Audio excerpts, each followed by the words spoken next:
númer 1297. Og hér eru mætt til fundar eftirtaldir bæjarfulltrúar.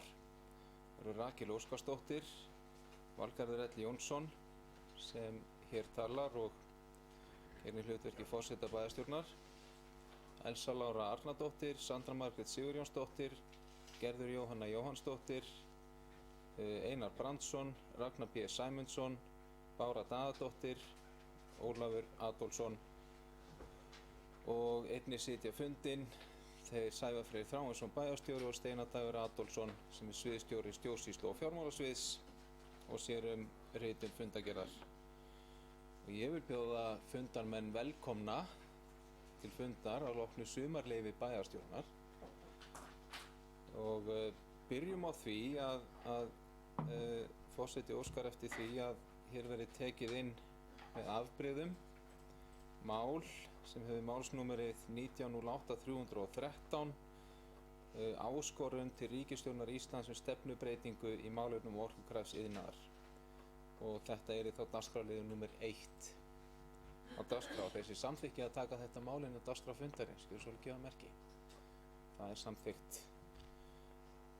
9-0. Og þá göngum við til dagskrár og tökum fyrsta mál á dagskrá sem hefur málsnúmerið eins og áður sagði 1908-313 áskorun til ríkisstjórnar Íslands stefnubreytingu í málefnum orkukrafts iðnaðar. Hér er að ræða áskorun til ríkisstjórnar, sameiginlega áskorun bæjarstjórnar Akraness og sveitarstjórnar Hvalfjarðarsveitar og forseti gefur orðið laust þetta mál og það er Ólafur Adolfsson bæjarfulltrúi. Gjörðu svo vel.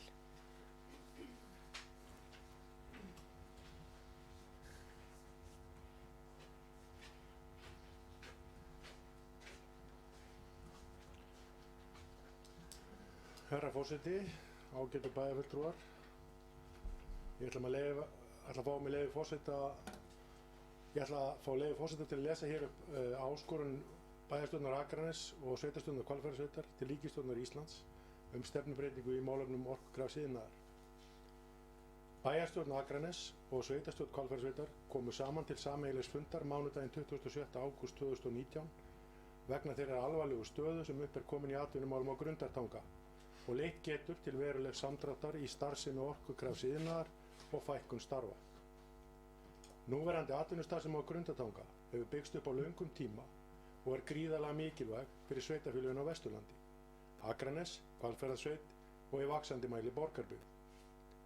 Nærri lætur að 1100 beinstörf séu í þeim 20 atvinnufyrirtækjum sem þar reka starfsemi og annar eins fjöldi starfa tengist þjónustu við þessi fyrirtæki og þá sérstaklega stærstu fyrirtækin Elkem og Norðurál.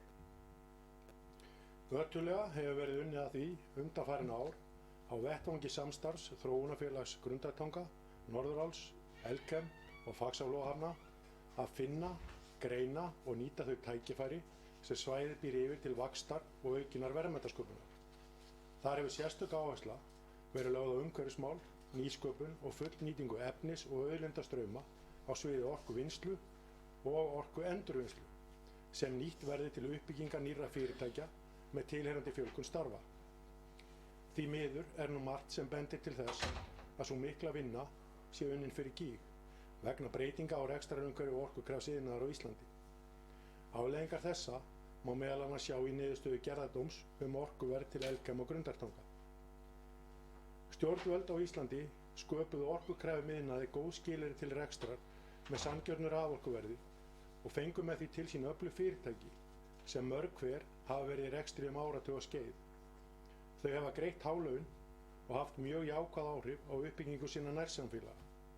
Jafnframt hafa þau lagt mikið af mörkum til uppbyggingar raforkuinnviða samfélagsins í heild.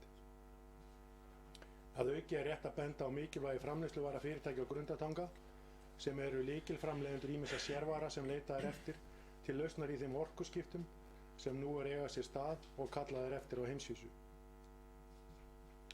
Nú er hins vegar svo komið að rekstrarumhverfi orkukrafts iðnaðar á Íslandi hefur versnað til muna og það samkeppnisforskot sem hér var í orkuverði er algjörlega horfið.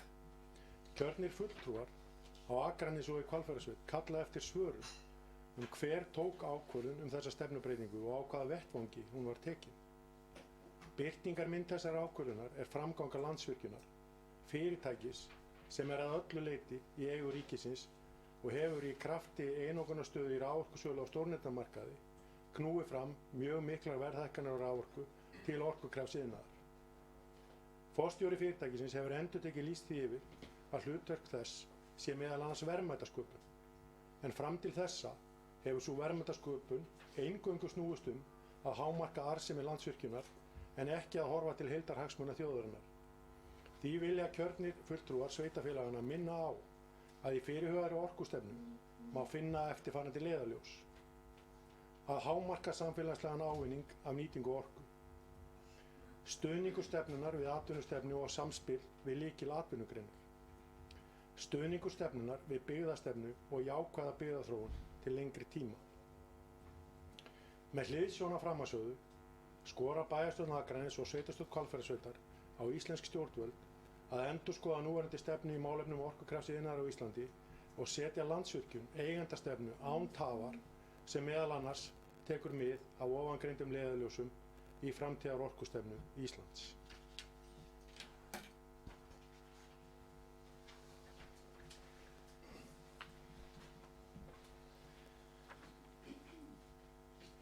Þakka bæjarfulltrúa Ólafi Adolfssyni fyrir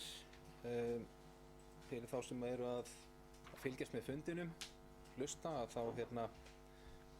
þá komst útsendingin víst ekki alveg í gang við upphafi fundar. Við erum sem sagt hér á 1297. fundi bæjarstjórnar á Akranesi 27. ágúst 2019 og erum í máli númer 1, áskorun til ríkisstjórnar Íslands við stefnubreytingu í málefnum orkukraftsiðnaðar. Og bæjarfulltrúi Ólafur Adolfsson var sem sagt hér að lesa upp áskorun þessara tveggja sveitarstjórna, sem bæjarstjórnar Akraness og sveitarstjórnar Hvalfjarðarsveitar til ríkisstjórnar Íslands. Og orðið laust ef fleiri bæjarfulltrúar vilja tjá sig þetta mál. Já, það bæjarfulltrúi Rakel Óskarsdóttir. Gjörðu svo vel.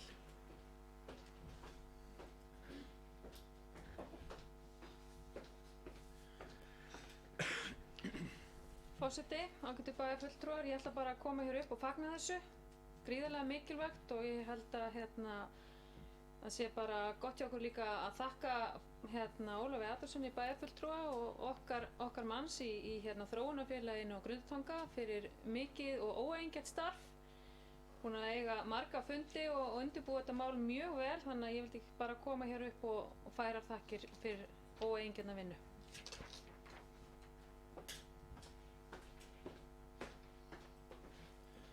Takk fyrir, bæjarfulltrúi Rakel Óskarsdóttir, og næsta mælendaskrá bæjarfulltrúi Elsa Lára Arnardóttir. Gjörðu svo vel.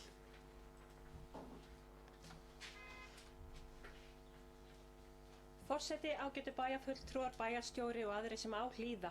Ég kem hér jafnframt upp til að þakka bæjarfulltrúa Ólafi Adolfssyni fyrir alla þá vinnu sem hann hefur lagt í málefni Grundartangasvæðisins í þróunarfélagið á Grundartanga og þakka okkur öllum sem lögðum hönd á plóginn og þá sérstaklega Ólafi Adolfssyni fyrir þá vinnu sem þessi áskorun felur í sér. Það sem ég langar að segja, það í rauninni einstakt að þurfa að fara með mál sem þetta eins og málefni raforkusamnings Elkem fyrir gerðardóm. Þetta hér að ræða 43 ára fyrirtæki sem á um 43 ára sögu. Skiptir þetta fyrirtæki og önnur fyrirtæki á Grundartangasvæðinu skipta okkur skagamenn og Hvalfjarðarsveit, borgarbyggð og samfélagið allt hér á Íslandi gríðarlega miklu máli. Og ég ánægð að þessi sameiginlegi fundur sveitarstjórnar Hvalfjarðarsveitar og bæjarstjórnar Akraness hafi orðið og ég tel að þessi áskorun sé bara fyrsta skref á þeirri leið að vekja athygli stjórnvalda og annara á því að þetta atvinnusvæði skiptir okkur öll gríðarlega miklu máli og já, þannig ég fagna bara að við séum samstíga eins og oft áður og séum að láta í okkur heyra og kærar þakkir.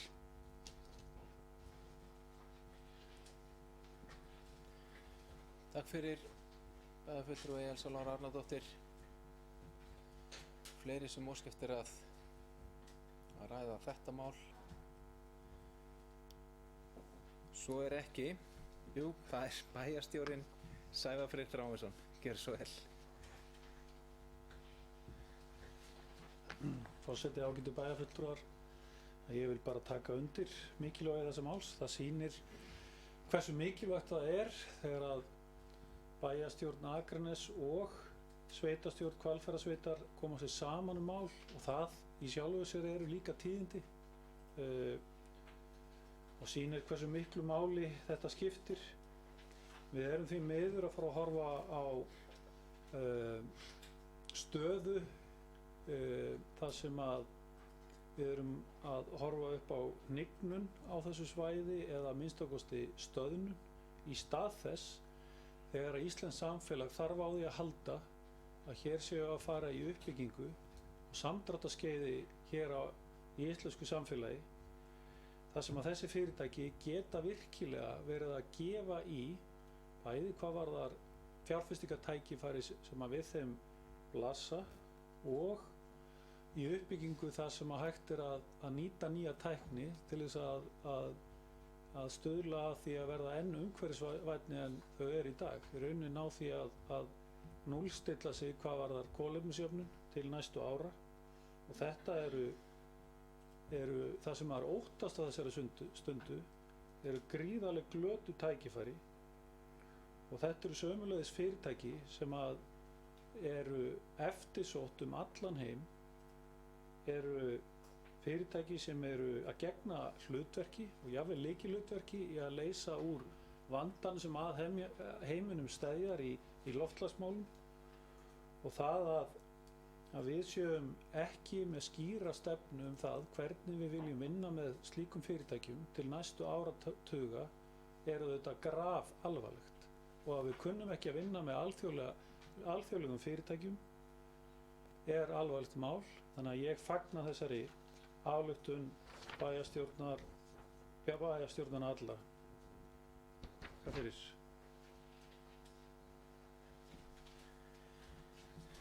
Takk fyrir bæjarstjóri Sævar Freyr og ef ekki eru fleiri sem að kveða sér hljóðs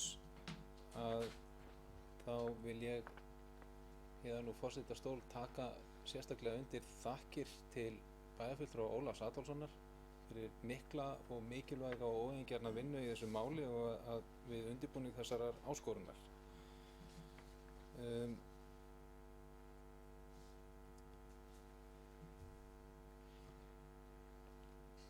Forseti ber þá upp þessa áskorun bæjarstjórnar Akraness og sveitastjórnar Hvalfjarðarsveitar til ríkisstjórnar Íslands stefnubreytingu í málefnum orkukraftsiðnaðar svo sem hún var hér lesin áðan af bæjarfulltrúa Ólafi Adolfssyni. Þeir sem samþykkja þessa áskorun gjörðu svo vel að gefa merki. Það eru allar hendur hátt á lofti. Samþykkt með öllum atkvæðum. Og við höldum þá áfram dagskrá, förum þá í annað mál á dagskrá sem er skýrsla bæjarstjóra, málsnúmerið 1902-203 og Sævar Freyr Þráinsson bæjarstjóri fer nú yfir helstu atriði í störfum sínum frá 29. maí 2019. Gjörðu svo vel, Sævar Freyr.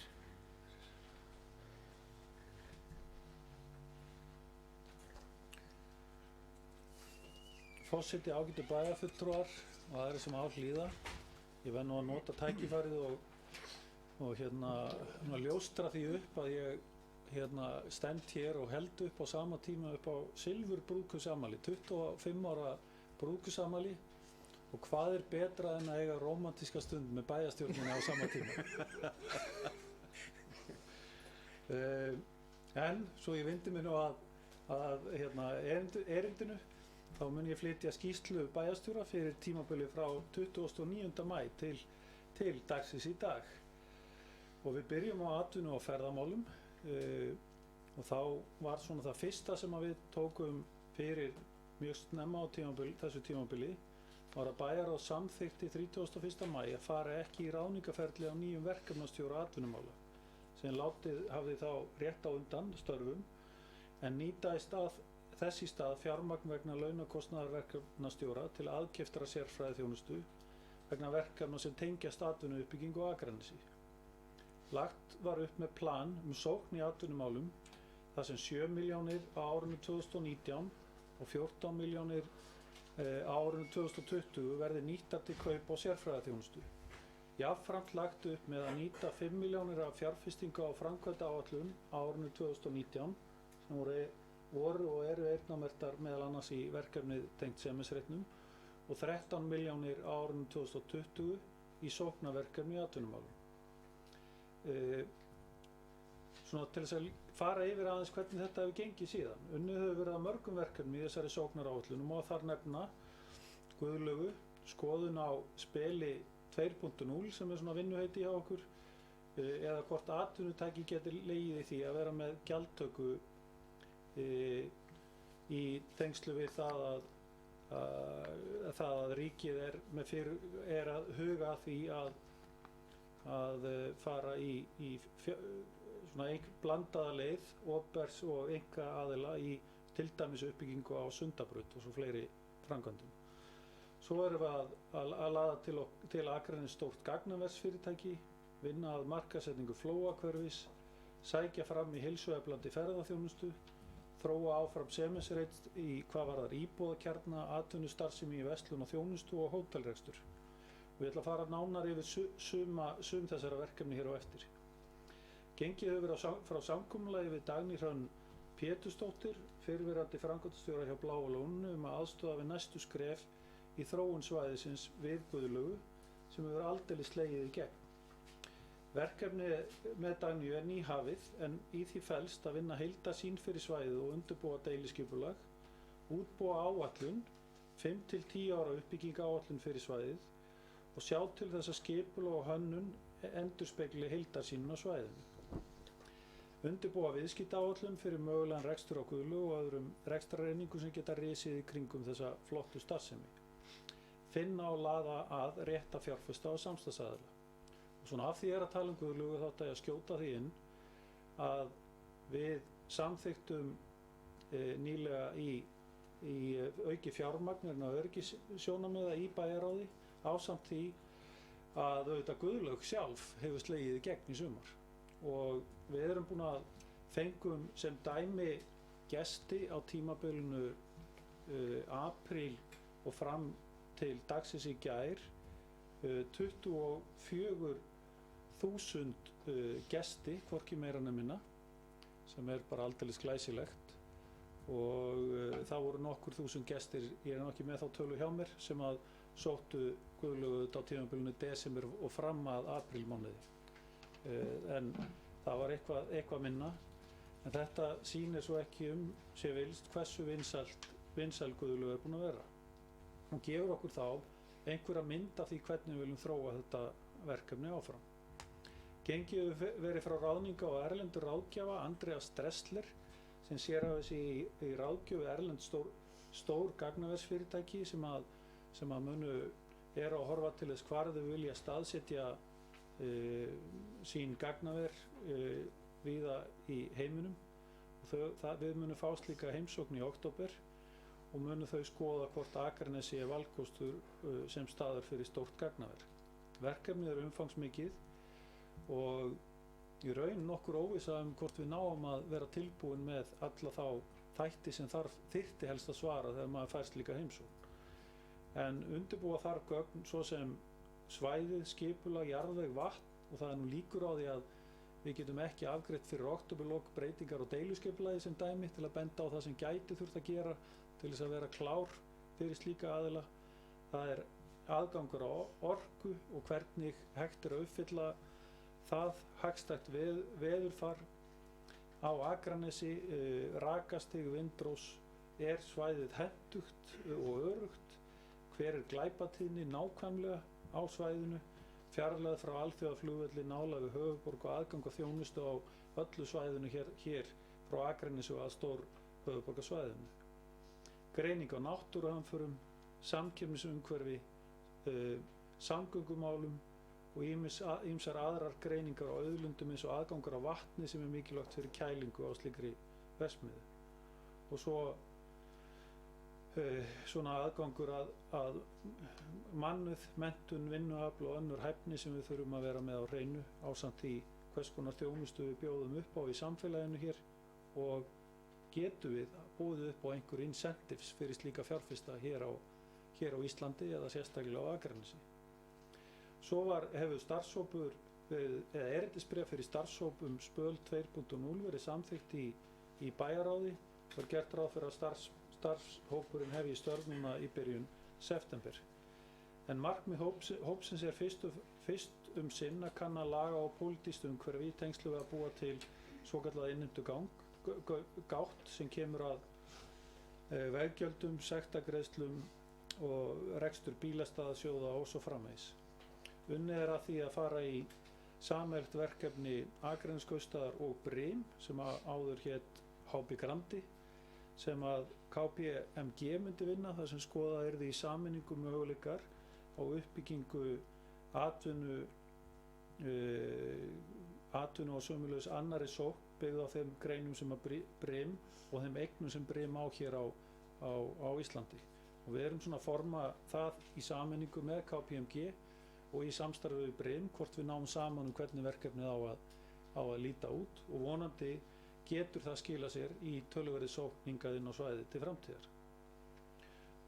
Faxaflóahafnir er auðvitað verkefni sem ég langar bara enn að brýna okkur til dáða. Það er gríðarlega mikilvægt að stækkun Akraneshafnar verði að veruleika og það haldist innan fjárfestingaáætlunar sem er til umfjöllunar í stjórn Faxaflóahafna núna var á síðasta fundi og verður á næstu fundum.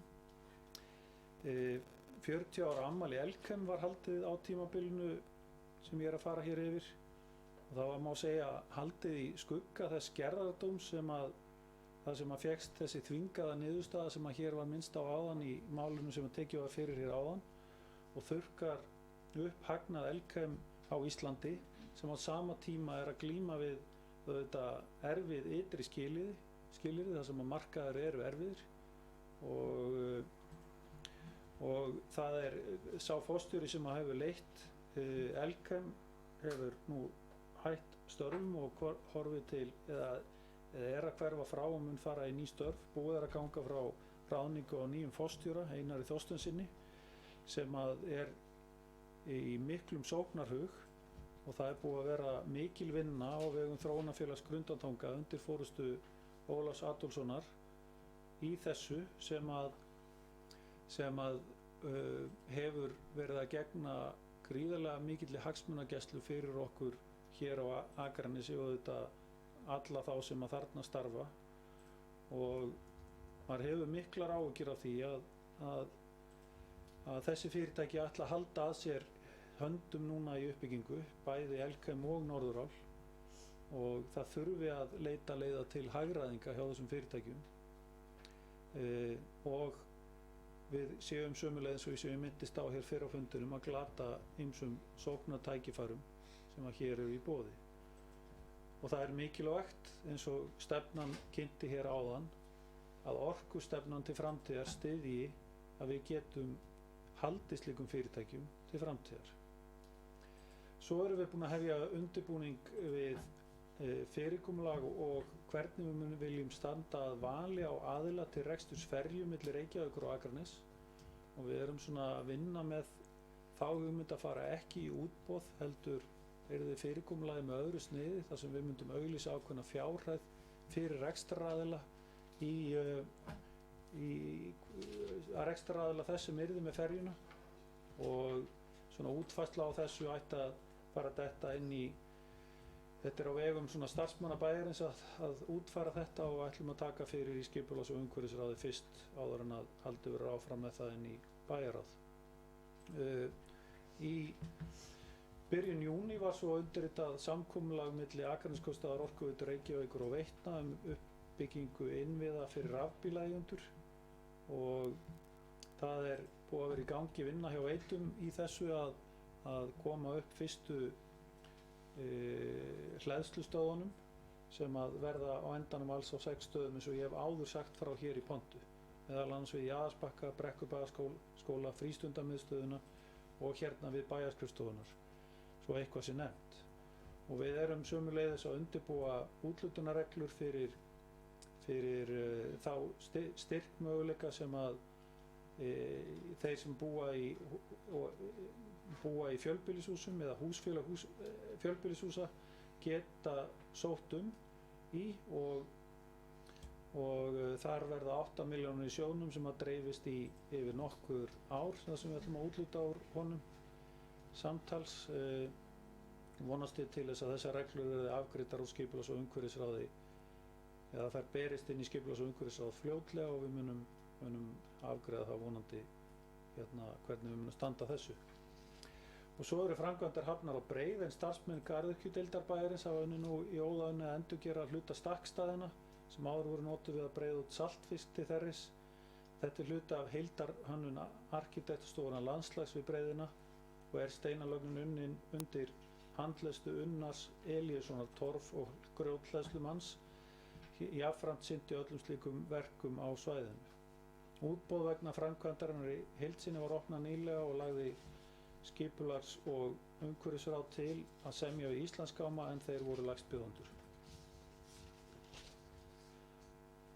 Nú langar mig að færa mig yfir í skipulags- og umhverfissvið eða þau mál sem þar eru og þar var auðvitað stór frétt að við lukum niðurrifi á Semensreit þar sem og 11. júlí var fulltrúum verktakafyrirtækisins Work North auk embættismanna og bæjarstjórn boðið hingað til kaffisamsætis og tilefni var að þakka Work North fyrir samstarfið og hversu vel þeir skiluðu svæðin af sér einungis 19 mánuðum eftir að niðurrif hófst.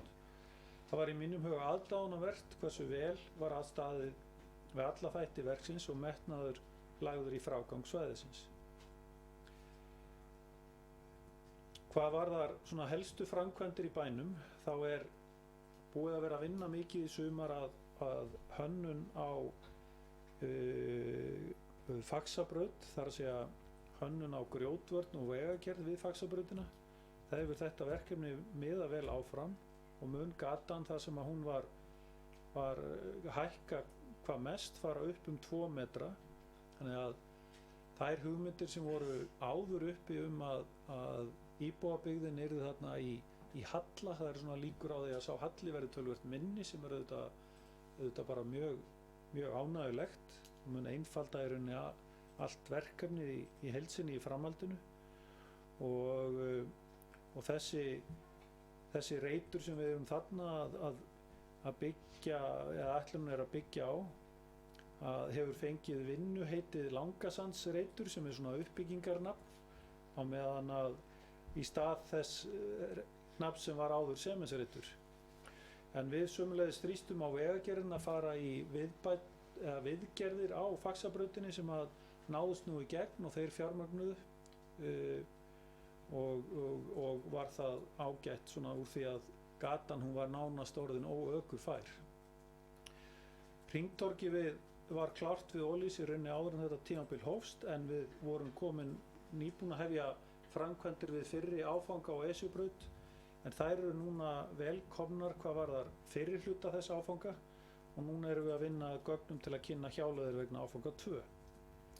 Stígur að frístundahúsi hefur það svona búin að ákveða hvaða leið á að fara með að frístundahúsinu og búið að semja verki þar sem að mun hefjast fljótlega. Unnið var við og lokið við merkingu gatna í sumar sem svona hefðbundið sumarverkefni og vegur að gönguleið við Akrafjall fékk yfirhalningu og viðgerð í sumar.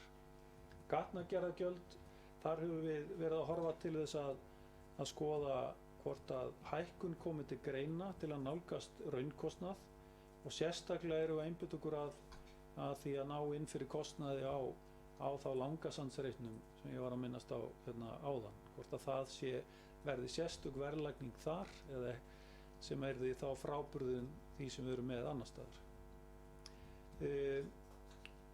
Uppbygging tengslu við menntastofnanir, að framkvæmdir í breytingum í Brekkubæjarskóla innanhúss ganga mjög vel. Stjórnunarálma klár að stærstum hluta, rými þar sem verður vinnu og kaffiaðstaða á góðri leið og næsta skref að fara í uppbyggingu á margmiðlunarver. Í grundaskóla var elsta kennslustofan endurgerð að innan og í rauninni farið í svona léttar viðgerðir að utan, en svona aðdragandi þessa máls var að við hættum við kaup á nýrri kennslustofu eftir að svona þá var farið betur ofan í það mál. Og svo lauk vinnu fyrsta starfshóps í tengslu við leikskólamálin og núna unnið að stofnun starfshóps sem að undirbýr hönnunarferlið fyrir hönnun á nýjum leikskóla. Og það er nú í höndum sviðsstjóra skipulags- og umhverfissviðs að stilla upp svona hvernig væri best að svona ganga frá því máli. Og hvað varðar íþrótta- og tómstundamannvirki, þar er Fimleikahúsið auðvitað í uppbyggingu sem er auðvitað eitt stærsta verkefnið okkar þessa dagana. Það er búið að vera töluverð vinna vegna þess í tengslu við stálvirki og svo sömuleiðis vegna útlitsklæðningar, en skipulags- og umhverfisráð hefur fjallað það mál en lokatillaga þess efnis mun fara fyrir skipulags- og umhverfisráð fljótlega. Jafnframt hvernig á að standa útboði á búnaði inn í Fimleikahúsið eftir að útboði í sumar eða tilboð sem bárust í útboði í sumar voru töluvert yfir kostnaðaráætlun, sem dæmi má nefna að lægstbjóðandi var 111 milljónir í stað áætlaðs kostnaðar upp á 80 milljónir. Þannig að það er svona verið að skoða hvernig á að taka þetta mál áfram, en öllum tilboðum þarna var hafnað í sumar. Hvað keiluna varðar, þá hefur verið unnið að nákvæmara mati á uppbyggingu hjá keilunni sem hefur verið til skoðunar og skoða bæði hvað fer inn á fjárfestingu og hvað þarf að gjaldfæra af þeim framkvæmdum, og það verður lagt fyrir bæjarráð á næstu vikum til skoðunar. Til hliðar við þetta verkefni er jafnframt verið að skoða form á útboði til mögulegs rekstraraðila og ýmsa þætti sem athuga þarf áður en ákvörðun er tekin hvað það varðar. Á Jaðarsbökkum hefur starfshópur verið í gangi með uppbyggingu á því svæði í nokkur tíma. Skýrsla til í drögum og hefur skóla- og frístundaráð óskað eftir því við önnur ráð að fjalla hana áður en verður endanlega afgreidd. Hvað varðar reiðskemu á Dreyra, þá hefur við verið að vinna að deiliskipulagi við Æðaróta, það sem að mun þá heimila 1200 fermetra reiðhöll, og það er svona staðan á því máli. Og sömuleiðis var gengið frá einu verkefni sem að mér finnst lætur ekki mikið yfir sér en leysir mikið fyrir okkur og sparar, og sem langar mig að minnast á það, að áður þurftum við að kaupa í hvert skipti sem við gerðum einhverja smá breytingu á opnunartíma Guðlaugar, til dæmis ef hópar höfðu samband sem við reyndi að vera liðleg við eða að fá á svæðið, að þá þurfti að kaupa dýra sérfræðinga til þess að breyta opnunartímanum og lengja hann örlítið. En núna er þetta bara orðið viðvik sem að starfsmenn í sundlaugunum afgreiða á 30 sekúndum sjálf, sem það er búið að veita þeim aðgang að kerfum sem að gera þeim þetta mögulegt án vandræða. Hvað uppbyggingu íbúðabyggðar varðar, þá er Skógahverfi 2, þar er þetta ætlun að fara í uppbyggingu sem er ætlun að vera með rað- og parhús í stað einbýlishúsa, og svo er í Skógahverfi 3, 4 og 5 búið að vera að vinna við endurskoðun á aðal- og deiliskipulag, og nýttu margir sér þann möguleika að afla sér upplýsinga þegar það ferli hófst núna formlega núna í gær, og það er svona verið að taka það mál áfram varðandi skipulag í Skógahverfi. Þar hugmyndin að bæta við lóðum alltaf 10 einbýlishús og 39 íbúðum í par- og raðhúsum og ennfremur skipulega ríflega 100 íbúðir í fjölbýlishúsum við þjóðbrautina. Til viðbótar verið að leggja þarna til breytingar á stofnunarlóð í Skógarhverfi sem reiknað með að verði leikskóli, grunnskóli og ef til vill íþróttahús í framtíðinni. Þannig að breytingin felst í stækkun lóðar til að treysta betur sveigjanleika og í uppbyggingaráform og svo þetta framundan líka hjá okkur svona mögulegt framhald á Dalbrautarrit, svona í framhaldi af því að við erum að skoða það hvort að N1 vilji vera með starfsemina þar sem þeir eru staðsettir í dag. Það hafa verið fjölmargar grenndarkynningar, svona minniháttar breytingar í viðkomandi skipulögum í sumar og á næsta fundi skipulags- og umhverfisráðs verða til umfjöllunar grenndarkynningar vegna Þjóðbrautar 1 og Aspaskógar 18. Uppbygging sem að snýr að atvinnuþróun, þar erum við með þetta Flóahverfið. Þar búið að vera heilmikið atvinnusvæði, búið að vera til skipulag sem hefur haft ýmsa galla þegar við höfum verið að ræða við aðila sem hafa haft áhuga að vera þar og helstu breytingar sem við erum með þar að lóðum verður fjölgað, tryggt að lóður beggja vegna gatnanna til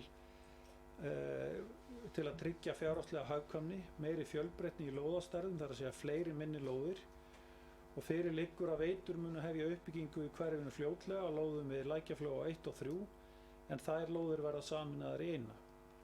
Verið að vinna útboðsgögn þannig að bundið slitlag verði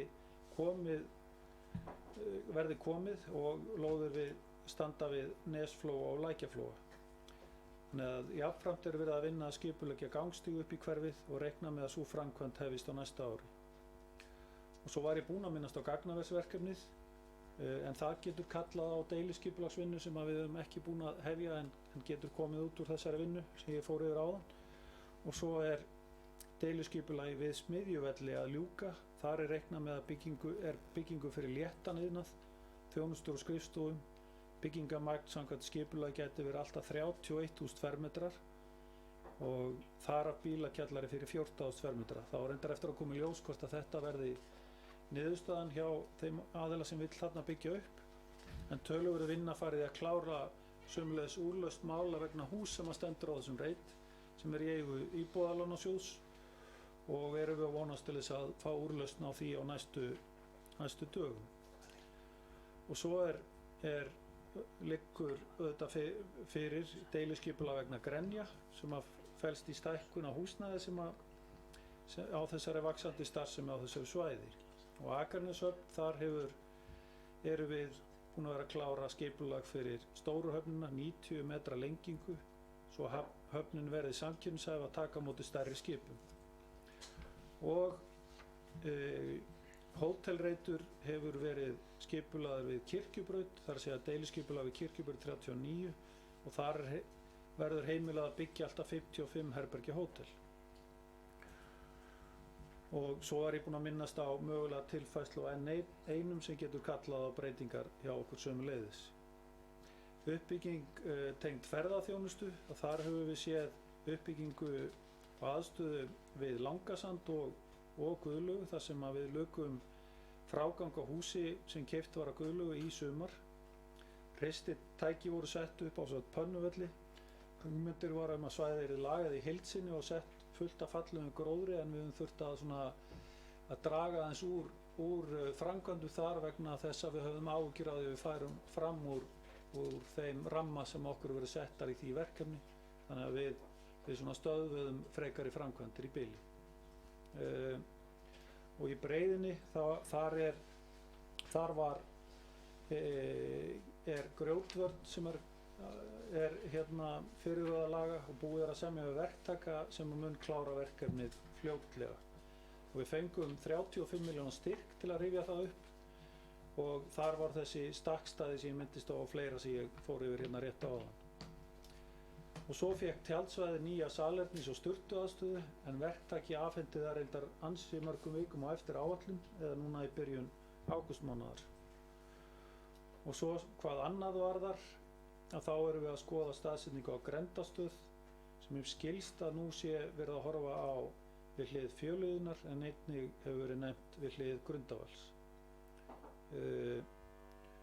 Og svo eru hvað varðar skóla og frístundamál, þá undirbúningur í fullu gangi fyrir íbúaþing skólamál og verður það haldið 2. október.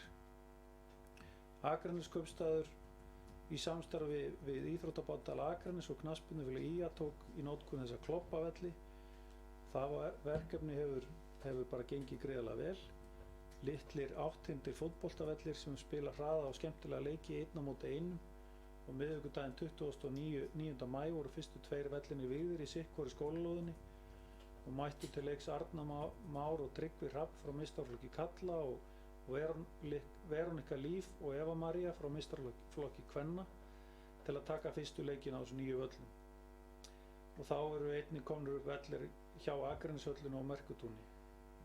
Bæjarráð samþykkti á fundi sínum 27. júní tillögu starfshóps sem að hefja undirbúning leikskólans og ég fór yfir það svona stærstum hluta í uppbyggingaráformum en þar markmiðið að minnka álagið á eldri leikskólum bæjarins með því að fækka börnum á elstu leikskólum og bæta þannig starfsaðstæður barna og starfsmanna í eldri byggingu leikskólana. Gert ráð fyrir að leikskólinn Garðasel flytji úr núverandi húsnæði í nýja leikskólan og skapar það hagræði í stjórnun og rekstri. Núverandi húsnæði Garðasels og lóð mun þá nýtast grundaskóla og mæta að einhverju leyti húsnæðisstörf skólans. Næstu skref að huga að hönnun nýs leikskóla og mun sú hönnun taka mið af, eins og ég fór yfir áðan, ýmsu og þarf þá að huga að því hverjir halda utan það verkefni og það, ég var búinn að afgreiða það rétt áðan. Guðlaug Aðalsteinsdóttir eða Gulla Dagmamma, eins og flestir þekkja hana, lét af störfum í lok júní eftir 40 ára starf sem dagmamma á Akranesi og á þessum 40 árum hefur Gulla verið með 390 börn í vistun, þar á meðal barna sem voru í vistun hjá Gullu og bæjarstjórn Akranes bauð henni og gestum til veislu og þakkaði henni fyrir hennar framlag til samfélagsins á Akranesi og Gulla fekk einnig smá þakklætisvott frá Akraneskaupstað á þessari góðu stundu sem við áttum með henni. Og Bryndís Guðmundsdóttir talmennafræðingur og formaður málnefndar við íslensk táknmál færði skóla og frístundaráði veglega gjöf til allra leikskóla á Akranesi sem hefur það að markmiði að stuðla að bættu málþroska barna og Valgerður sviðsstjóri og stjórnendur skóla og frístundasviði tók á móti Bryndísi og í liðinni viku þar sem hún færði sviðinu gjöfina.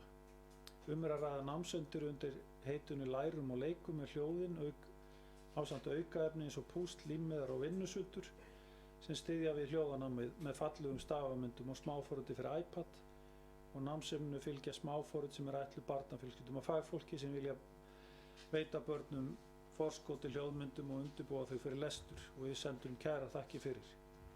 Hérna komu sömuleiðis 2 sendiherrar í heimsókn. Sendiherra Indlands mætti í bókasafnið í sumar og færði okkur höfðinglega gjöf, safn glæsilegra bóka frá Indlandi sem voru allar á ensku og mjög fræðandi og þeir sem hafa áhuga á Indlandi geta litið á þessa bókaperlur sem þar eru þá uppstiltar á heiður stað eða að minnsta kosti þannig var það þegar við gengum frá þeim og sömuleiðis kom hér í heimsókn á Akraneskaupstað sendiherra Póllands núna á mánudag og hann var nú fyrst og fremst að tryggja það að það væri verið að sinna pólskum börnum og þau væri verið að viðhalda þeirra móðurmáli sem var í pólskan en að sjálfsögðu leggja áherslu á að þau læriðu íslensku líka. Þannig að það var ánægjulegt að geta sagt honum frá því hversu frábært starf unnið bæði í leikskólum bæjarins og í grunnskólum bæjarins hvað þetta varðar og þetta leikskólinn okkar hefur tekið sérstaklega glæsilega á þessu máli þar sem við höfum haft starfsmann frá Póllandi sem hefur verið að brúa þetta bil sérstaklega skemmtilega og börnin þar í raun eru að tala saman bæði á íslensku og pólsku, sem að það er nú ekki ónýtt að öll íslensku börnin læri nú eitthvað af pólsku í leiðinni, þannig að það er nú svona skemmtilegt hliðarverkefni. Og stjórnsýslu á fjármálasviði, þar ákvaða við að kæra ákvörðun Skipulagsstofnunar breikkun Vesturlandsvegar í 2+1 veg og það væri háð umhverfis áhrifum. Framkvæmdin hefur afar jákvæð samfélagsleg áhrif vegna bætts umferðaröryggis og ætlað að taka á lífshættulegum aðstæðum sem vegfarendum boðið upp á og það er óskiljanlegt að ákvörðun Skipulagsstofnunar taki ekki mið af því. Og ég vil bara fá að þakka ykkur hérna í bæjarstjórninni fyrir að hafa tekið þetta mál föstum tökum og keyrt á þetta mjög ákveðið og það hefur svo sannarlega vakið athygli og ég finn það bara á bæjarbúum sem að ræða við bæjarstjóra. Þetta var ákvörðun sem að skipti þá máli að við varum að standa í lappirnar í þessu og það var heldur ekki ónýtt að fá öll sveitarfélögin á Vesturlandi með okkur síðan í þessa vegferð og það var nú Borgarbyggð sem að steig svona fyrst fram áður en við fengum þá hugmynd að ræða við hinn en það var glæsilegt hvernig þetta svona náði samstaða í þessu verkefni. Og sömuleiðis þá langar mig að draga fram eina bókun sem að ég held að sé mikilsverð fyrir okkur hjá bæjarráði, að bæjarráð Akraness fagnar ummælum samgöngu- og sveitastjórnarráðherra að raunhæft sé að bjóða út framkvæmdir við Sundabraut á þessu kjörtímabili og að framkvæmdir geti hafist þar á næstu 3 til 4 árum. Bæjarráð Akraness hvetur samgöngu- og sveitastjórnarráðherra, samtök sveitafélaga á höfuðborgarsvæðinu, Faxaflóahafnir og aðra hlutaðeigandi aðila til að vinna ötullega að þessari brýnu samgöngubót. Og þetta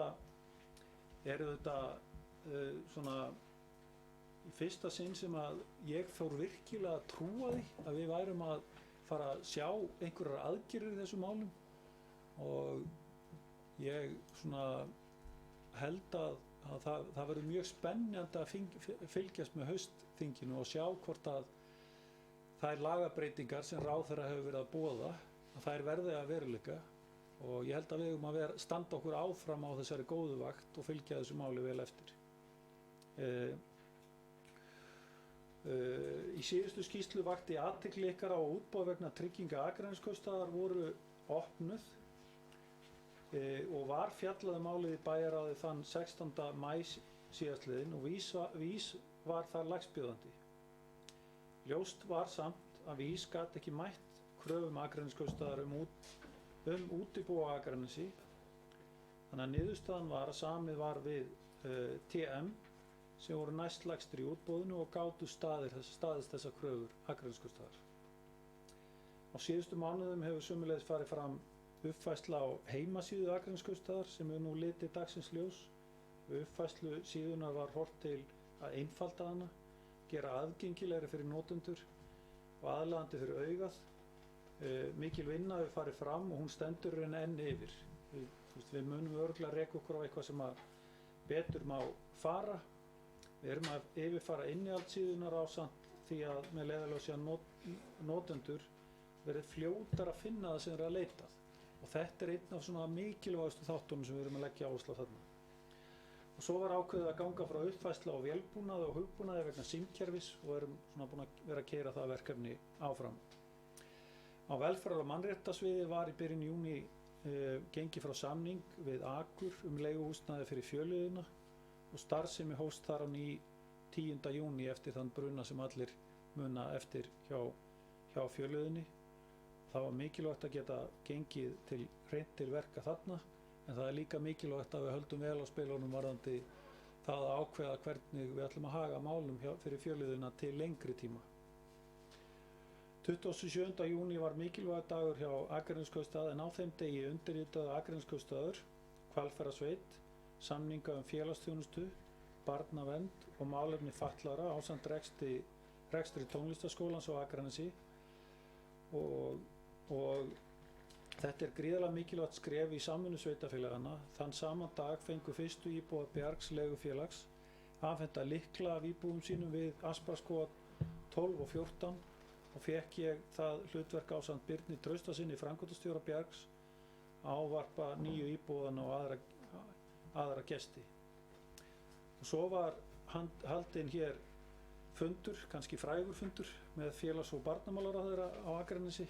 Og þetta var góður fundur í að finna lausn á mögulegum húsnæðisvanda skjólstæðinga okkar á Holtsflöt, sem og að skoða hvort möguleiki sé í samstarfi við ráðuneytið í takt við hið svokallaða austferðamódel eða hafnarfjarðarmódel að geta svona unnið þau mál áfram.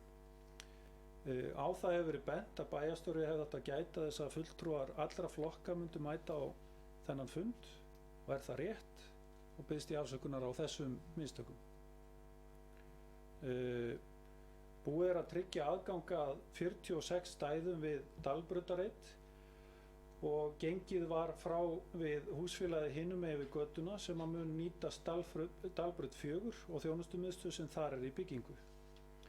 Svo var gengið frá ákvörðun að efla bakvaktarfyrirkomulag við Holtsflöt til að auka við þjónustu vegna aukinnar þarfar sem að þar er, og svo er jafnréttisáætlun Akraneskaupstaðar í vinnslu og vísaði bæjarráð henni til umfjöllunar hjá öðrum ráðum og gerir ráð fyrir að hún berist fljótlega aftur inn í bæjarráð. Í menningamálum þá var Bjarni Skúli Ketilsson Baski krýndur bæjarlistamaður Akranes 2019 við hátíðlega athöfn 17. júní og hann er vel að því kominn og fagnaði ég því að með því að kaupa eitt málverk persónulega af honum sem er núna prýðir stofuna heima. Írskir dagar fóru vel fram og var þetta líklega fjölmennasta hátíðin síðustu ár. Veðrið lék við okkur og líklega var nýtt met slegið í brekkusögnum. Það veitir raunni engi hversu margir mættu, sumir segja 7.000, aðrir 9.000, einhverjir hafa giskað á 5.000, þannig að við höldum okkur bara við 7.000, en það er, því miður voru engi drónar á lofti til þess að hægt var að áætla þetta nokkuð vel.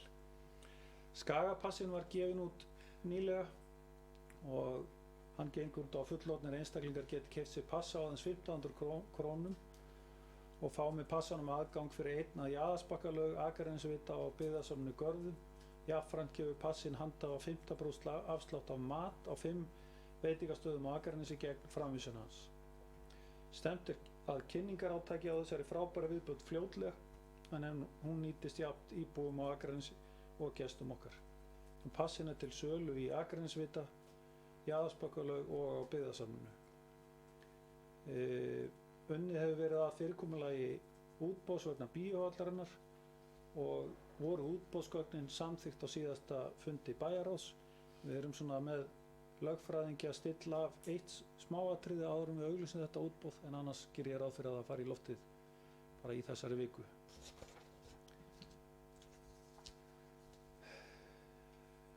Ég hef lokið málinu mínu.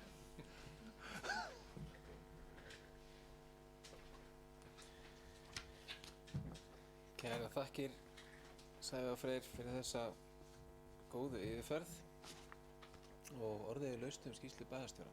Það er bæjarfulltrúi Elsa Lára Arnardóttir. Gjörðu svo vel.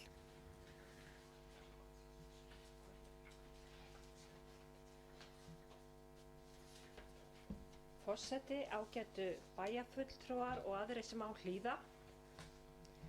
Ég vil nú byrja á að þakka þér, Sævar Freyr Þráinsson bæjarstjóri, fyrir afar yfirgripsmikla yfirferð og það er greinilegt að það eru margir spennandi hlutir sem er að gerast hér í bænum okkar, í rauninni sama hvert við lítum, og eins og hann nefnir í ferð- og atvinnumálum að þessi hugmyndafræði og vinna sem er að fara á stað í kringu Guðlagasvæðið, það verður mjög gaman að sjá hvað kemur út úr þeirri vinnu og hvort að hugmyndir gagnaver nái fram að ganga og hvernig vinnan við starfshóp Spalar 2.0 muni verða, en eins og bæjarstjóri sagði þá er aðal drifkrafturinn þar og tilgangur, svona ef við horfum á heildarmyndina, að skapa störf hér á Akranesi, nýta þá þekkingu sem var til hér á Skaganum þegar Spölur var til á sínum tíma og nýta tækifærin og það tengslanet sem við höfum, þekkingu og annað, að hér geti orðið til störf. En það eru þetta ýmsar áskoranir líka sem að við þurfum að horfa til, eins og hafa komið fram á þessum fundi hér í dag, sem eru til dæmis málefni Grundartangasvæðisins og mikilvægt að vera vel vakandi í þeim efnum og nýta tengslanetin okkar, tala við fólk og annað slíkt sem ég veit að fólk er að gera. Mér langar líka, eins og bæjarstjóri sagði, að hrósa í rauninni þeim verktökum sem hafa skiluð af sér sementsreitnum, og þetta var virkilega vel unnið verkefni hjá þeim, og ég man það vel, og ég held að það hef ekki farið fram hjá neinum að þegar að samningar voru gerðir við þessa verktaka, það var óvægin umræða í garð þáverandi bæjarstjórnar og þessara verktaka, en þeir sýndu þá og sönnuðu að þeir réðu vel við þetta verkefni og skiluðu því vel. Mér finnst líka bara mjög spennandi hlutirnir sem eru að gerast inn í Flóahverfi, að Orkuveitan sé að fara þar af stað með byggingu. Það hugmyndir sem eru hafnarmannvirkin okkar og það að gera þau að samkeppnishæfari svæðum heldur en nú þegar er, og ég get ekki beðið eftir því að við fáum að sjá hótel hér á Akranesi. Og samstæðan Vesturlandsveg, hún var gríðarlega mikilvæg, og ég er rosalega ánægð með þá samstöðu hér í bæjarstjórn það að við vorum öll sammála það og sýndum fordæmi því að kæra þessa ákvörðun Skipulagsstofnunar að Vesturlandsvegur færi í umhverfismat. Eins og bæjarstjóri líka, þá fagna ég ummælum samgöngu- og sveitarstjórnarráðherra að Sundabrautin verði jafnvel boðin út á þessu kjörtímabili, en ef ég þekki okkur vel hér í bæjarstjórn, þá munum við halda honum við það efni og ítreka þau orð skuli standa. Og mér langar líka að fagna því að húsnæði Bjargs sé risið og íbúar fluttir inn. Ég átti samtal við 2 konur sem fluttu þarna inn í íbúðirnar og voru að flytja úr öðru leiguhúsnæði hér á Akranesi og voru að lækka leiguna sína það bil 40.000 krónur á mánuði, konur á lágmarkslaunum, og þar var mikil gleði að fólk gæti aðeins litið upp og kannski leyft sér aðeins að lifa lífinu, ef maður getur orðað það sem svo. Mér langar líka, og aðalástæðan kannski komi hér upp, er að víkja að máli og ég ætla að segja það, bæjarstjóri Sævar Freyr Þráinsson, að það eru í rauninni oddvitar meirihlutans sem áttu að passa það að allir oddvitar og allir flokkar hefðu vitað af þessum fundi með félags- og barnamálaráðherra, og kannski eins og margir sem hafa hlustað, eða ég veit ekki hversu margir, hafa kannski fylgst með þeirri umræðu sem hefur átt sér stað, Facebook-færslum eða blaðaskrifum. En það sem ég vil bara segja hér er, eins og ég sagði í símtali við oddvita sjálfstæðismanna daginn eftir að þessi fundur fór fram, að ég bið innilegrar afsökunar og fyrirgefningar á þessari leiðinlegu yfirsjón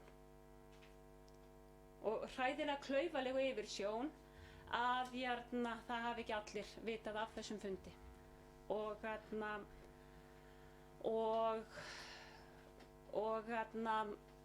Þessi fundur kom vissulega öllum bæjarfulltrúum við, og eins og hefur framkomið bæði í samtali við oddvita sjálfstæðismanna og í blaðagrein sem við meirihlutinn skrifuðum, það var umræðuefni fundarins óformlegt samtal þjónustuaukningu málefnum barna sem í samræmi við hugmyndir sem ræddar hafa verið í bæjarstjórn á þessu kjörtímabili og lúta að hugmyndum það hvort við þurfum að ráða verkefnastjóra eða hvernig við gerum það, hugmynd sem hefur verið rædd snýr að því að brjóta niður múra á milli skólakerfisins og velferðarþjónustu, jafnvel heilsugæslunnar, heilbrigðismála. Og eru þessar umræður, þessar hugmyndir í samræmi við áherslu félags- og barnamálaráðherra. En einnig var það nefnt í þessu óformlega samtali uppbyggingu á félagslegu íbúðarhúsnæði og þá stöðu að við höfum fengið synjun á stofnframlögum til kaupa á íbúðum meðal annars á Dalbrautarreit. En mér langar bara allavega á þessu stigi málsins enn og aftur að biðjast afsökunar á þessari yfirsjón.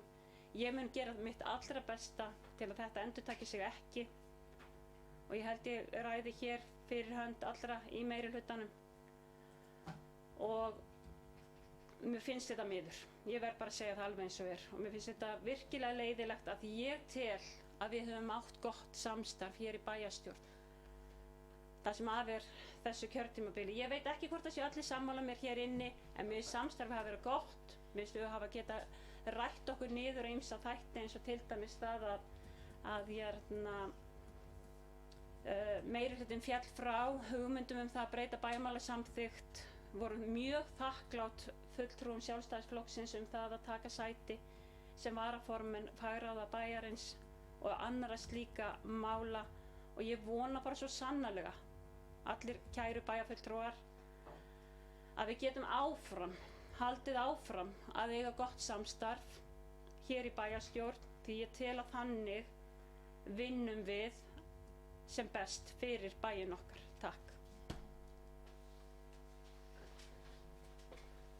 Takk fyrir bæjarfulltrúi Elsa Lára Arnardóttir og orðið er laust og það er bæjarfulltrúi Einar Brandsson.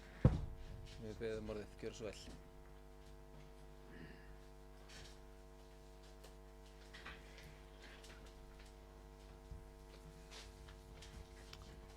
Já, forseti, ágætu bæjarfulltrúar, ég vil nota tækifæri fyrst ég kem upp undir þessum lið að óska bæjarstjórunum okkar til hamingju með alla þá viðburði sem hann þarf að fagna í dag og eins og hann kom inn á sjálfur þá er náttúrulega hvergi betra að vera heldur en hér.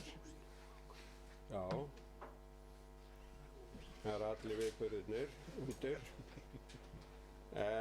Og ég þakka honum kærlega fyrir þessa yfirgripsmiklu yfirferð og þar sem hann kom inn á þarna eitt mál sem að hefur verið svona aðeins í umræðunni og formaður bæjarráðs Elsa Lára kom inn á það líka. Þá langar mig að nota tækifæri og koma þá hér upp og aðeins að hvað kallar maður að taka aðeins til varnar eða það var eitthvað annað orð sem ég hafði í huga kannski það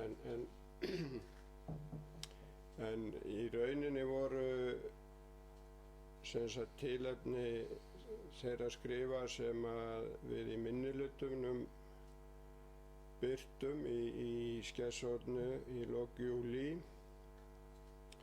eingöngu í þeim tilgangi að vekja athygli á því að meirihlutinn hann hafði fundað með félags- og barnamálaráðherra Ásmundi Einari Daðasyni án okkar vitneskju og aðkomu.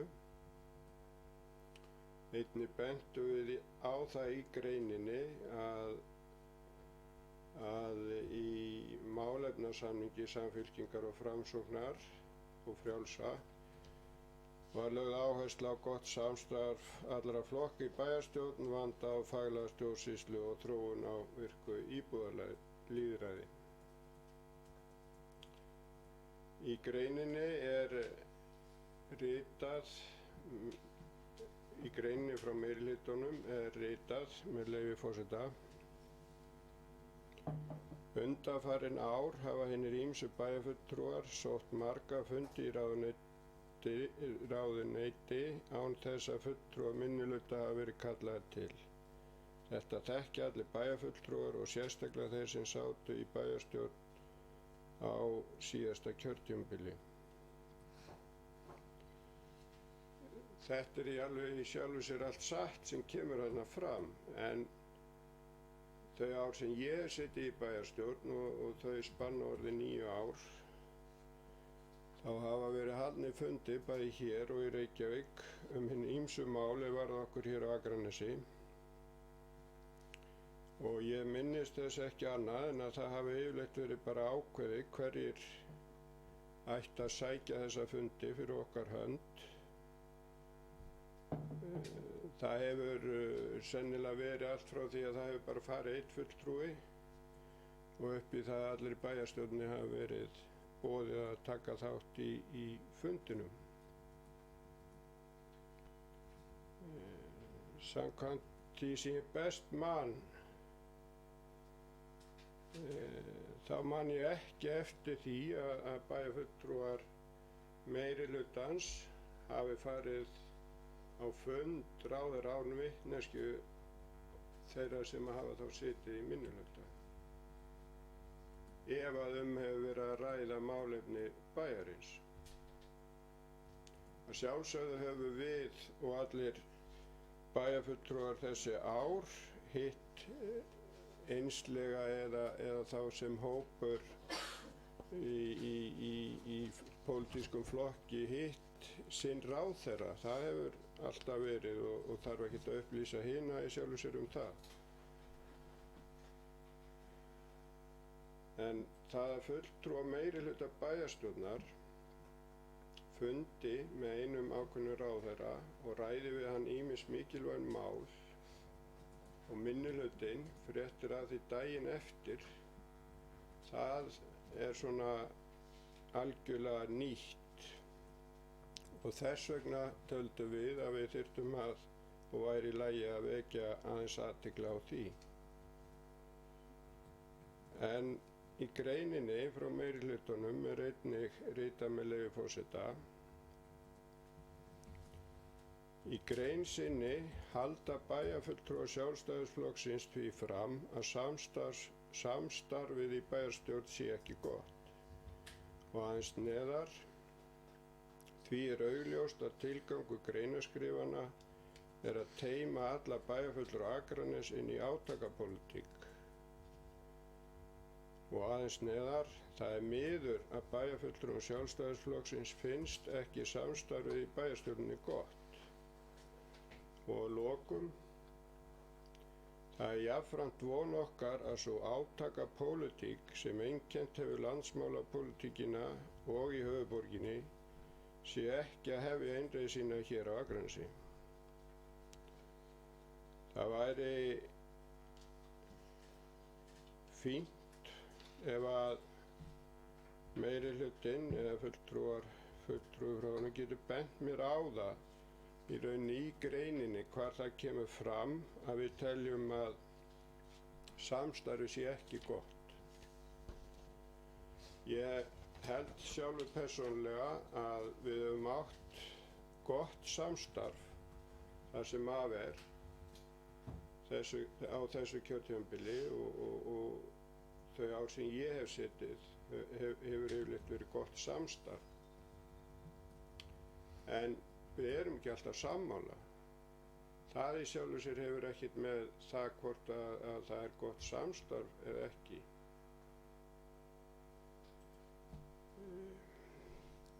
Það sem að gera mér svona aðeins hissa líka er það að það er farið að nefna að þetta sé átakapólitík.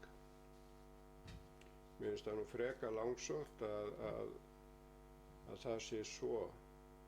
Ef að fulltrúar meirihlutans hafa fylgst með landsmálapólitíkinni og pólitíkinni í höfuðborginni sem þau benda sjálf á í skrifum sínum, leggi það að jöfnu við þessi skrif okkar í Bæjarblaðinu og fáeinar athugasemdir á samfélagsmiðlunum, þá held ég að þau séu ekki að fylgjast í rauninni vel með því sem er í höfuðborginni og landsmálapólitíkinni, því það er liðið stanslaust að rífast bæði í útvarpsþáttum og sjónvarpsþáttum og blöðum og það væri hollt fyrir meirihlutann hlusta og svo sem eitt fund hjá borgarstjórn Reykjavíkur. Ég vona að eftir það þá sjáu þau að þetta er ekki svona hjá okkur allavega enn. Og það sem er svona kannski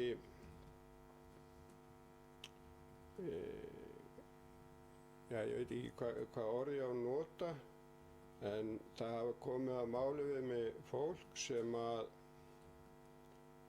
túlkar það að hluta til að það sem komi fram í inngangi greinar meirihlutans að það sé svona ýjað að því að við í meirihlutanum ættu nú ekki að vera að skrifa neina greinar eða tjá okkur á samfélagsmiðlunum. En við sem erum í pólitík, við verðum nú að þola ýmislegt og sumt er ósköp eðlilegt að andstæðingar í pólitík bendi á að mætti betur fara hjá andstæðingum sínum. Og það var í rauninni eini tilgangurinn með þessum skrifum að frá mínum bæturum séð að vekja athygli á þessu að þetta var svolítið nýtt. En ég tek alveg fyllilega á móti þeim afsökunarbeiðnum sem hafa komið fram og virði það bara og lít þá bara þannig á að þetta mál sé búið og við lærum af þeim mistökum sem við gerum. Við munum gera mistök aftur og við þurfum þá bara að læra af þeim. En ég lít bara á að þetta mál sé fortíðin og við höldum áfram okkar góða samstarfi sem við höfum átt hér og því til að benda meðal annars á þetta góða samstarf má nefna það sem að við ræddum hér í fyrsta lið þessa fundar þar sem við komum öll saman fram þegar við þurfum að verja okkar bæjarfélag. Takk fyrir. Takk fyrir, bæjarfulltrúi Einar Brandsson. Næst á mælendaskrá er bæjarfulltrúi Rakel Óskarsdóttir. Gjörðu svo vel.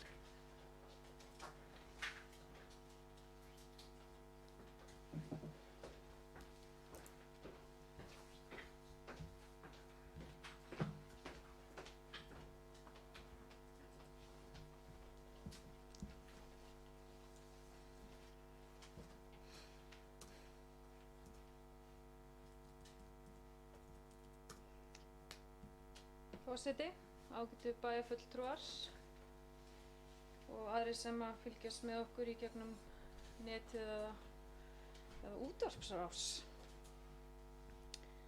Ég byrja að þakka Sævari Frey Þráinssyni bæjarstjóra fyrir greinargóða yfirferð hér áðan og hann var nú ekki að hjálpa á fundinum að gera hann eitthvað styttri en þetta er nauðsynlegt og bæri hann bestu þakkir. Ég veit að hann er önnum kafum ýmsum verkefnum eins og hann nefnir hér áðan.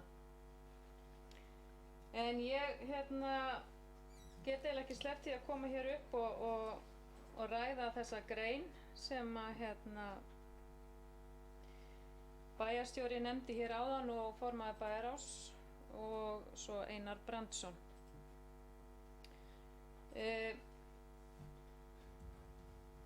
Ég vil kannski byrja á því að nefna það að maður nú ekki það slæm manneskja að maður get ekki tekið á móti afsökunarbeiðnum og þakka ég bara það virkilega og ég á kannski sök í því að herða bæjarstjóran aðeins með símtali að hann sé bæjarstjóri okkar allra, þannig að ég taki á mig þá sök og tek að sjálfsögðu við afsökunarbeiðni hans líka. En kannski fara aðeins yfir þetta mál. Ég Ég var satt að segja öskuill og átti það frumkvæði að hringja í formann bæjarráðs og spyrja hvað henni gengi til með svona vinnubröðum. Við vorum hér fyrr daginn búin að vera að funda saman í bæjarráði og deginum áður voru þau á fundi með ráðherra. Í svona óformlegu spjall okkar í lok fundar nefni ég umræddan ráðherra og málefni hans og við ræðum það svona aðeins en engum datt í hug á þeirri stundu að segja oddvita sjálfstæðismanna í gær hafi verið fundur með tilteknum ráðherra. Ég veit ekki hvort það sat eitthvað í þeim að ég hafi verið að bóka fyrr á fundinum en ég vona ekki að menn séu að verða langræknir í þessu. En ég var mjög hissa þegar ég opnaði Facebookina og sá mynd af 4 bæjarfulltrúum meirihluta af 5 brosandi, ánægð með fund með ráðherra þar sem mörg mikilvæg málefni voru rædd. Og það er alveg rétt, við ræddum þetta, ég og formaður bæjarráðs, Elsa Lára Arnardóttir, hvað hefur verið rætt þarna á þessum fundi. En mér finnst, og ég fer ekkert ofan af því, við erum í umboði kjósenda og það sem er í upphafi greinar meirihlutans að við höfum farið mikinn kannski á samfélagsmiðlum og tjáð okkur þar. Við höfum átt samtalið einhverjum dögum áður en að greinin birtist. Mér finnst það bara ekki skipta neinu máli. Við erum umboð kjósenda og við verðum að láta kjósendur vita hvernig við vinnum. Mér finnst bara ekki allt í lagi að segja frábært í takk fyrir afsökunarbeiðnina og frábært í lofi að gera þetta ekki aftur og þá er öll sagan sögð. Ég bara ætla ekki að vinna svoleiðis. Við getum verið ósammála um það. Það er bara ekkert mál. En mér finnst allavega að það er ekki búið að svara þessari spurningu, hvorki í greininni né á samfélagsmiðlunum, hvort að þessi mál sem rætt voru við ráðherra koma ekki 42% skagamanna við. Og ég kem með nokkra spurningar og ég bara vona það að fulltrúar meirihlutans komi hér upp þá og svari fyrir það sem að ég fer yfir. Mér fannst líka áhugavert að svona fundir, þeir eru ekki boðaðir með dagsfyrirvara. Þetta var greinilega einhver aðdragandi að þessu. Hann átti að vera í Reykjavík fundurinn. En þarna fóru þessi sömu fjórir bæjarfulltrúar til Reykjavíkur. Ætlaði að hitta ráðherra.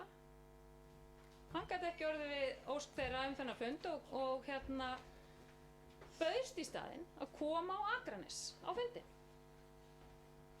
Fundurinn haldi hér daginum eftir og enga bjöllur kvikna eða hringja. Og ég tek alveg undir það sem að Einar Brandsson bæjarfulltrúi segir hér. Ég held að ég er svo sem ekki búin að vera hér eins lengi og hann, en ég man ekki eftir svona vinnubröðu og er búin aðeins að spyrja hér út í bæ, þeir sem hafa setið lengur og fyrir okkar tíð að menn eru hissa. Það var aðeins komið hér inn á það hvert umræðuefni hafi verið og bæjarstjóri nefnir hér líka í ræðu sinni að þetta hefur verið góður fundur. Þar voru málefni rædd varðandi íbúðarúrræði. Ég er alveg viss um að okkar fulltrúi í velferðarráði hefði viljað taka þátt í þeirri umræðu.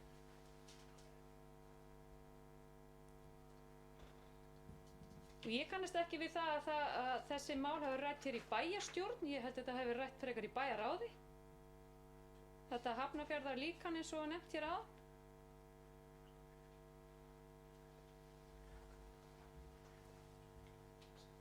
En svo öðru í greininni þá vil ég líka vikið aðeins að því að hér hafi hinir ýmsu bæjarfulltrúar átt fundi með ráðherra eða ráðherrum á síðasta kjörtímabili án þess að minnihlutinn hafi komið að. Ég minnist þess ekki að hafa átt slíkan fund og er ég ein af þeim sem sat á síðasta kjörtímabili. Ekki nema þá að þetta voru fundir sem voru haldnir þá hér eða fulltrúar allra fóru á þann fund. Ekki einslega. En ég veit ekki alveg hvað er verið að vísa í hér. Er verið að vísa í það að þegar fyrrverandi formaður bæjarráðs, Ólafur Adolfsson, átti fundi með fjármálaráðherrum? Er verið að vísa í það? Ég spyr. Eða er verið að vísa í fundi sem hann átti með sjávarútvegsráðherra? Og þá spyr ég líka, hvaða mál var verið að ræða þar? Þarna var verið að ræða mál lífeyrisskuldbindingar, málefni bæjarstjórnarinnar og bæjarins, málefni HB Granda. Bæði þessi mál eru krísumál. Þarna var verið að slökkva elda og ná sáttum í þessu stóra máli sem lífeyrisskuldbindingamáli var. Þarna var ekki verið að ræða mál á stefnuskrá meirihlutans eða hugarfóstur ráðherra. Þarna var allt upp á borðum í bæjarráði og formaður bæjarráðs þá stundina upplýsti þá sem voru á fundinum að til stæði að fara í fjármálaráðuneytið og hvað ætti að ræða. Þannig að mér finnst þetta nú ekki hægt að líkja þessu tveimur saman og kalla þá eftir skýringum ef að ég er ekki að fara með rétt máli eða mig er að misminna, þá kalla ég bara eftir því.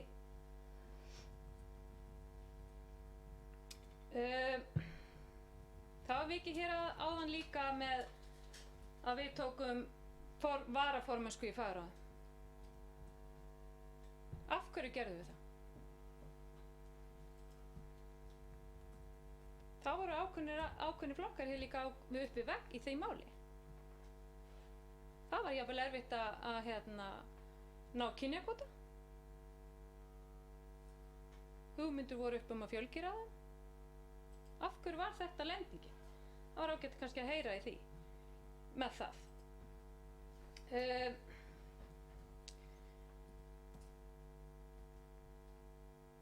Eins og ég segi, þá er kannski ansið nokkur atriði sem að ég myndi vilja ræða í lokin. Búið er svo sem að fara í samtal mitt við oddvita Framsóknarmanna í þessu máli. Oddviti Samfylkingarinnar var í fríi í júlí, þannig að hann var ekki þarna með ykkur á þessum fundi. Mér langar líka kannski að lokum að víkja því sem að bæjarfulltrúi Einar Brandsson vék að hér líka á. Hvað er verið að vísa í þegar við tölum átakapólitík? Er verið að líkja okkur hér sjálfstæðismönnum í bæjarstjórn við einhverja ákveðna flokka eða fólk? Það væri bara ágætt að fá það þá upp. Hvort sem er í landsmálapólitíkinni eða höfuðborginni.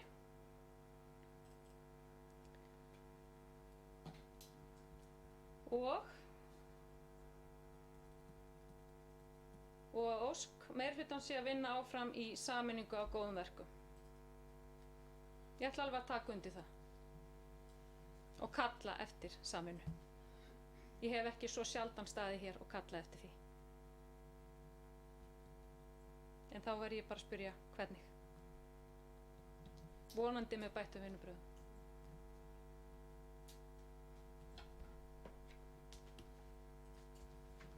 Takk fyrir þetta.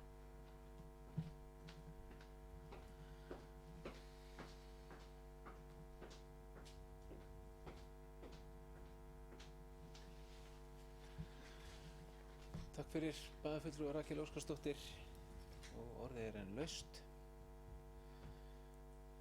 Og já, það er bæjarfulltrúi Ragnar B. Sæmundsson. Gjörðu svo vel. Bæjarstjóri, forseti og aðrir bæjarfulltrúar. Ég ætla bara líkt og bæjarfulltrúi Helsalara að biðjast afsökunar á þessu og vill jafnframt bara taka undir orð Einars Brandssonar að ég lít svo á að þessu máli sé bara lokið. Við erum búin að biðjast afsökunar, þykir þetta leiðilegt og bara þar með vona ég að málinu sé lokið.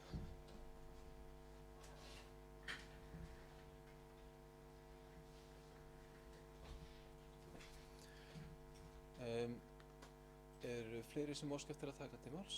Það er bæjarfulltrúi Elsa Lára Arnardóttir. Gjörðu svo vel.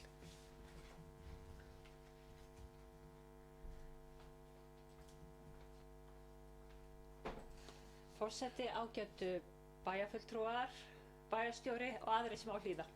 Að reyna að muna rulluna.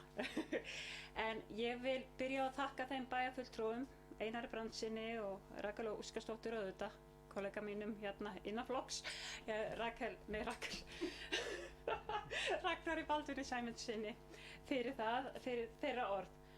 Já, ég er búin að krota svo mikið á þetta blaði sem ég held að væri svo skýrt, þannig að ég reyni hérna að koma öllu mjög skýrt frá mér.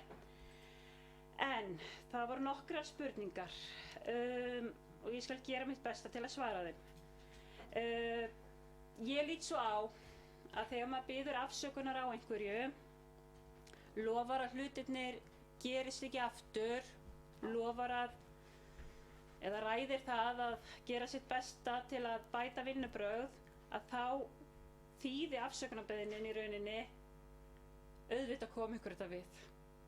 Það er í rauninni bara merkingin. Og ég segi það bara enn og aftur, mér finnst þetta afskaplega leiðilegt. Hvað byttum við? Það er rétt sem fram kom að með minnir í ræðu bæjarfulltrúa Rakelar Óskarsdóttur að fundurinn átti að vera í Reykjavík. Þessi fundur verður svolítið til í hausnum á mér þegar ég les framkvæmdaáætlun um barnavernd út af málum sem hafa verið til umræðu í bæjarráði að jarna og snúast talsverða fjármuni, að reyna að leita leiða til að sjá hvort það væru einhver tækifæri fólkin í því að ná einhverju samstarfi og við ráðuneytið í þessum málum, og þessi fundur var bara óformlegt spjall í þeim efnum og ekkert hefur gert síðan. Þannig að þessi fundur,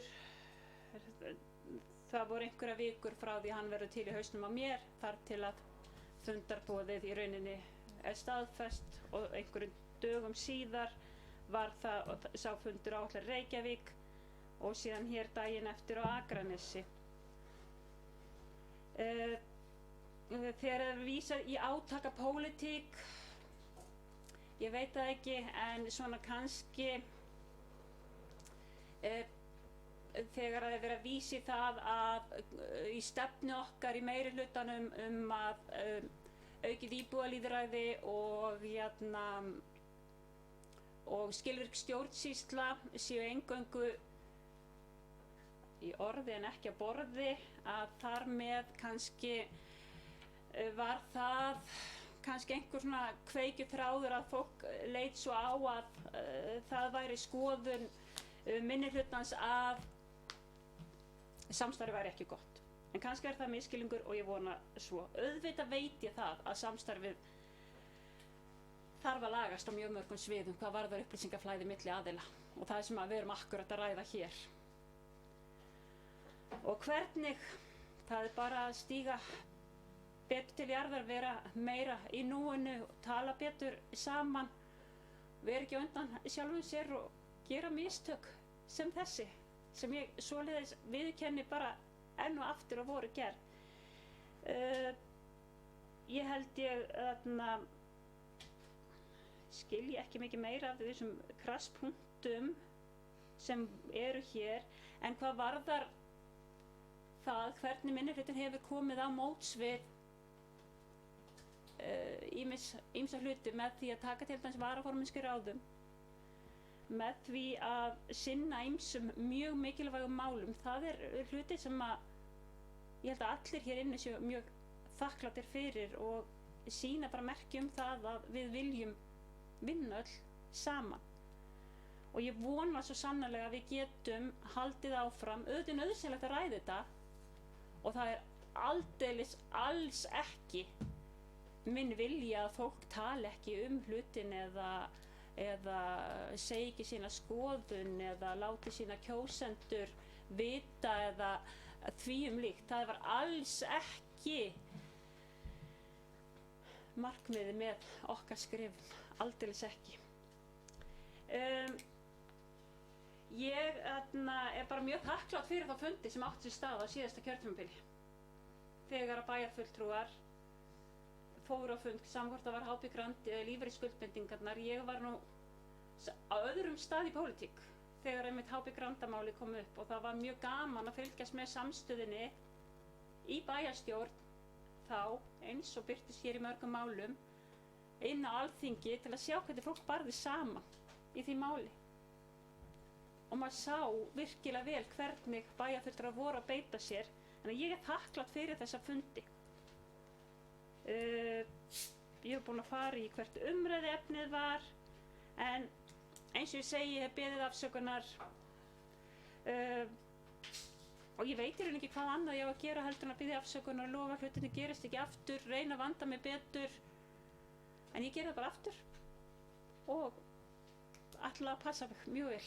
Þannig að og gera mitt besta. Takk fyrir. En ég er þakklátt fyrir umræðuna. Takk fyrir bæjarfulltrúi Elsa Lára Arnardóttir og næsta málnefndaskrá er bæjarfulltrúi Sandra Margrét Sigurjónsdóttir. Gjörðu svo vel.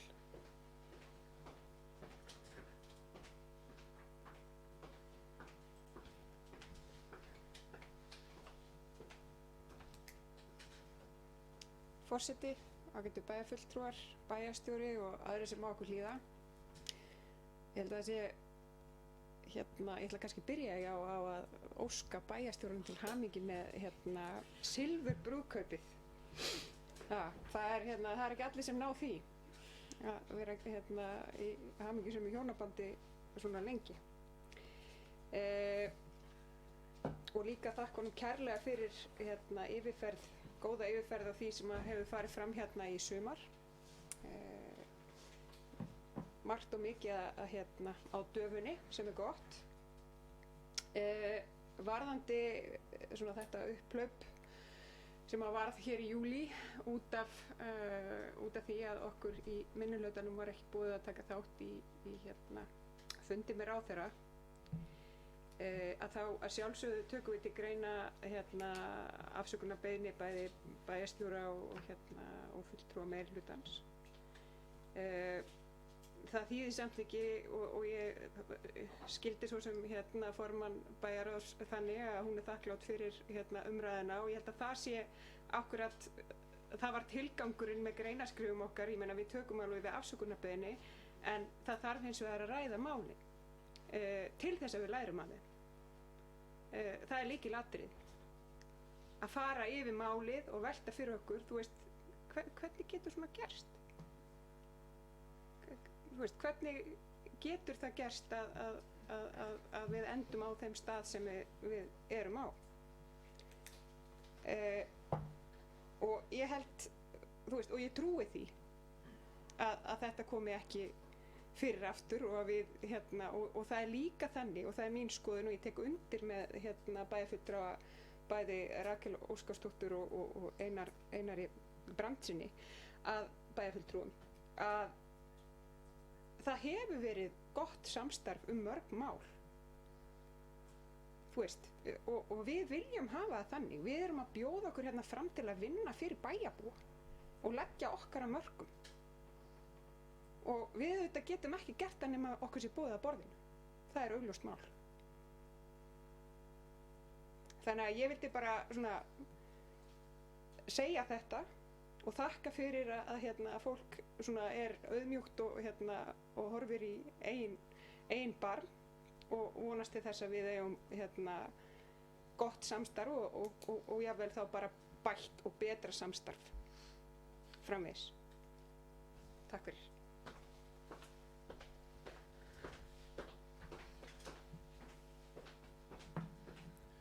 Takk fyrir, bæjarfulltrúi Sandra Margrét Sigurjónsdóttir. Já, það er bæjarfulltrúi Gerður Jóhanna Jóhannsdóttir sem biður orðið. Gjörðu svo vel.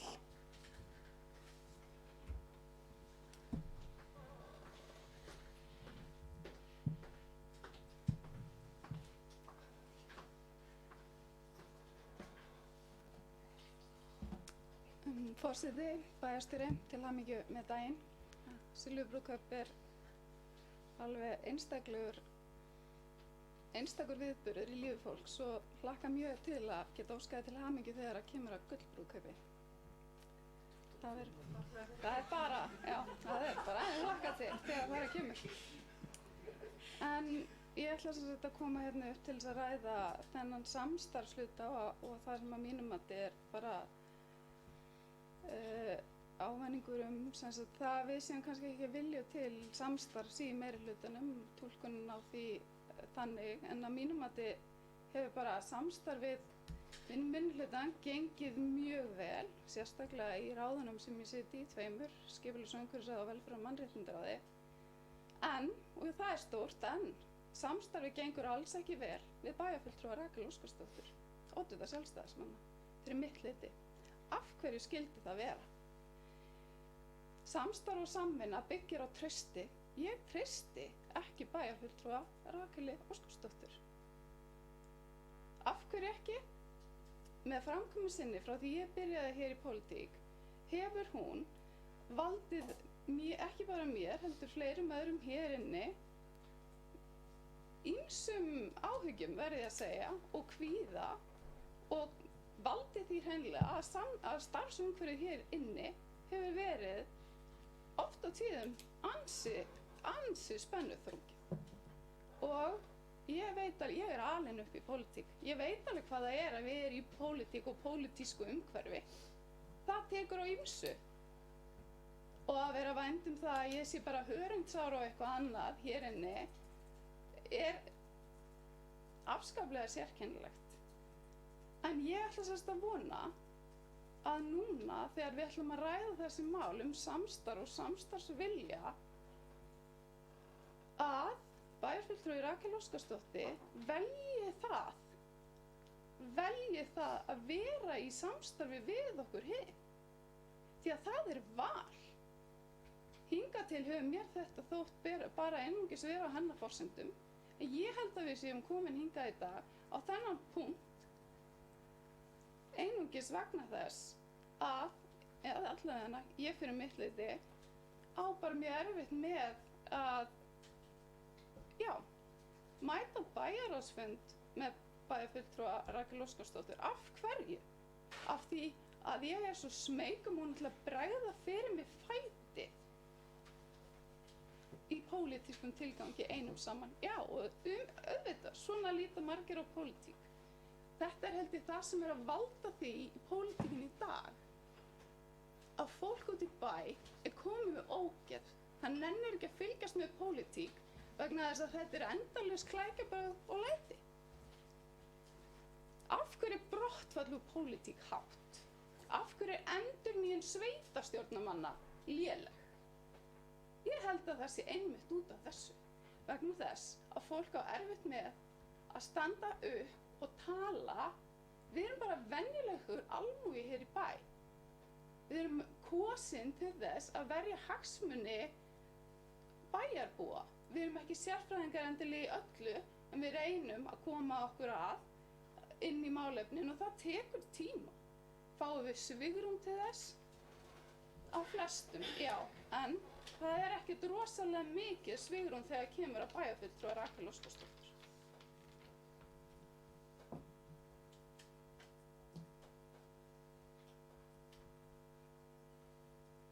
Ég hins vegar ætla að segja, ég vona hún sjái sig fært að hefja uppbyggingu á þessu trausti. Því að í henni býr sjálfstæð, hyggin og klár kona sem er með gríðarlegt fjármálavit og við þurfum á því að halda hér inni eins og öllum öðrum mannkostum allra annara hér inni. Áskoranir framvindar eru stórar og margar, já, þær eru það. En til þess að vinna saman eins og við getum gert og höfum gert út af við, þá verður held ég að ríkja traust hérna milli allra aðila hér inni. En það held ég að fólk þá verði allir að líta í eigin barm og sjá hvar þeir geta gert betur.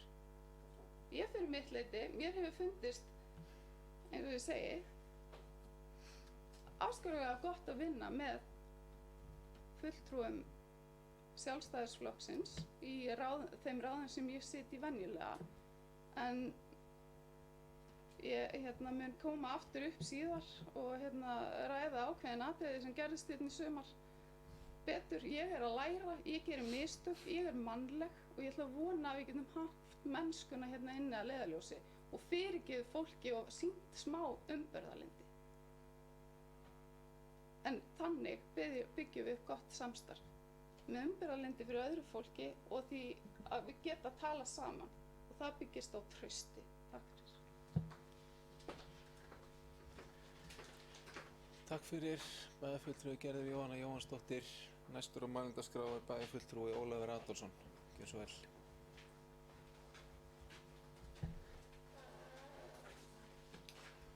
Herra forseti, ágætu bæjarfulltrúar. Ég ætla að óska eftir fundarhléi, 15 mínútna fundarhlé. Ef forseti vildi verða við því.